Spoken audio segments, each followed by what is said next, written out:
Hey, what's up, everybody? This is Kareka here, back at you with another review. And today we're taking a look at the new Walmart exclusive AEW Unrivaled Matt and Nick, the Young Bucks.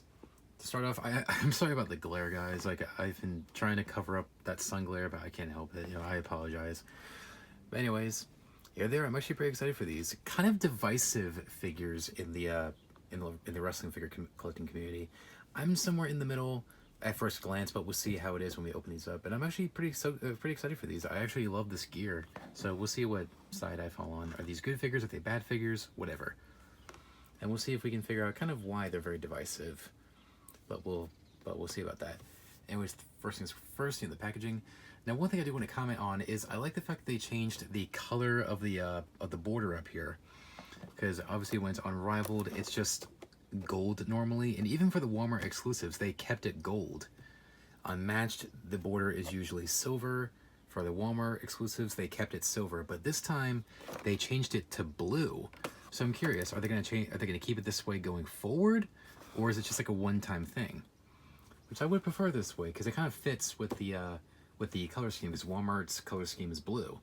So I do prefer that each one has its own unique color. It helps it stand out and keeps it unique. Kind of like the Target ones, the border is always red. So I like that they did that. Of course, only at Walmart. Matt Jackson there. Of course, picture of Matt Jackson. Number 142. Of course, Matt Jackson. Once again, I'm sorry about the sun glare, guys. He does not have a secret letter, because it's just like an exclusive. It's not part of the series.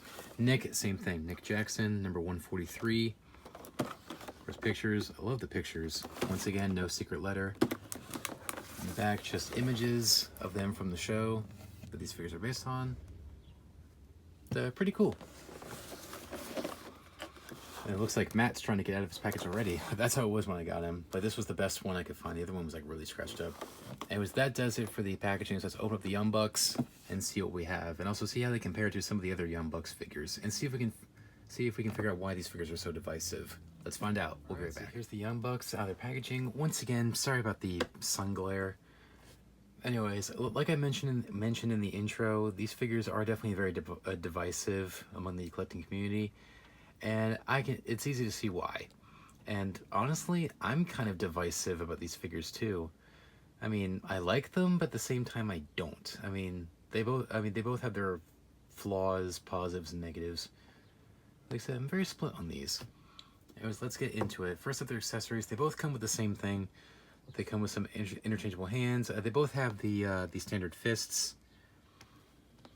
And they also both come with the standard gripping hands, except Nick's does not have the black wrist tape. And they both come with the hand sign, which I believe this is supposed to be the Elite hand sign, but honestly, I don't remember them doing that, so I don't know. Anyways, let's move on to the figures. Starting off with Matt here.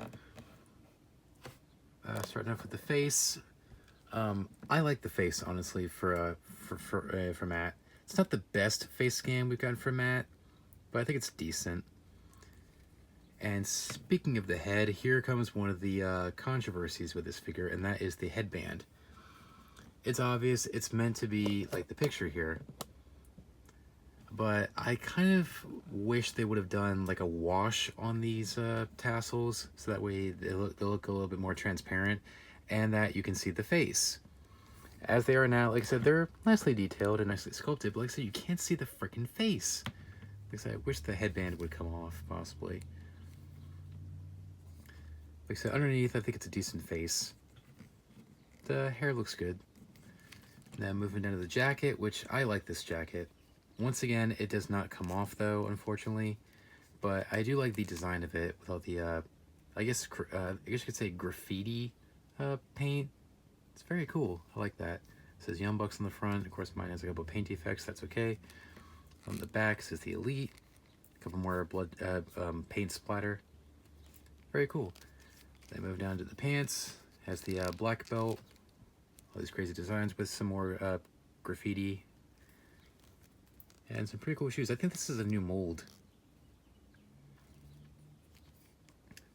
Nice. So I guess it would have been cool if the jacket came off and the headband. I think that's really what divided people, is that the jacket cannot come off, and the headband can. I mean, I'm sure you can take at least the best part of it off, but you still have the sleeves. So it kind of takes you back to the Jack specific days. Like, remember Undertaker, Sting, where you take the jacket off, but the arms still have the sleeves. So that's what that reminds me of. Then moving on to Nick, and he's about the same. His face, man, they just cannot seem to get Nick down. Like, they cannot seem to get a really good Nick face. Looks like a hybrid of Series 1 and Series 3, in my opinion. It's like a hybrid. Once again, same thing. Similar headband, has the tassels. Once again, wish I had like a wash on it. Hair looks pretty good. Once again, it has the Elite on the back of the jacket. Of course, Young Bucks on the front. He has a white belt instead of a black. And the graphics, they look a little different to me, but they also look a little bit similar. I don't know. And the graffiti looks slightly different, in my opinion, too. And same shoes. Articulation standard. But what did surprise me about the articulation on these figures is that I thought the jacket would hinder the posability, but it really doesn't. Well, it does on the head a little bit, but not the torso, surprisingly. It was head can rotate, can go up and down, arms rotate 360, can go in and out, bicep, double jointed elbow, rotate the wrist and the hinge of the wrist. Mine's tight because I just opened it, obviously. Does have the upper torso, go forward and back, slight swivel at the waist. I mean, it hinders it a little bit, but not too much. Legs forward and back, in and out, rotate the thigh, double jointed knee. It does have the lower leg, which I love that. That's awesome. Hinge at the ankle. Doesn't rotate. Doesn't really. Well, actually, doesn't have the pivot. That's what I meant to say. It doesn't really have the pivot, but it does rotate around the joint slightly, which is cool, I guess. Now the Nick on mine has a little bit loose joints with the arms and the legs, so definitely be aware of that. Hopefully you guys don't have that. I don't know, is Nick? I'm not Nick, Matt. A tiny bit, but not as bad as Nick. For comparison, here they are with the other Young Bucks figures I have. First up, definitely the weakest ones in my opinion, Series 7. So these new ones, they're definitely better than Series 7. Like, man, they really botched the Series 7. Just watch my review and you'll see what I mean. From the jackets, they're missing the wrist tape. These figures suck. So at least these new ones are better than these. I mean, I still like the gear, but like I said, they really botched Series 7. Next, Series 1. This is the original version, so yeah, it does have the pale skin tone. I may get the updated ones with the better skin tone at some point, Series 1B. But for now, I'm good with what I got. Now, definitely the big one. My favorite Young Bucks. I don't care what anybody says. These are my favorite Young Bucks figures. And honestly, they haven't been able to top these ever since, in my opinion. Series 3. Unrivaled Series 3. Not better than Series 3, but still not too bad.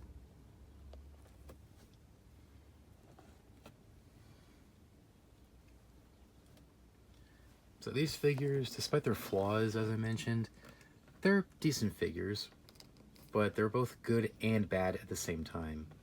So, like the figure collecting community, I'm definitely divisive about these figures. So quick final thoughts overall.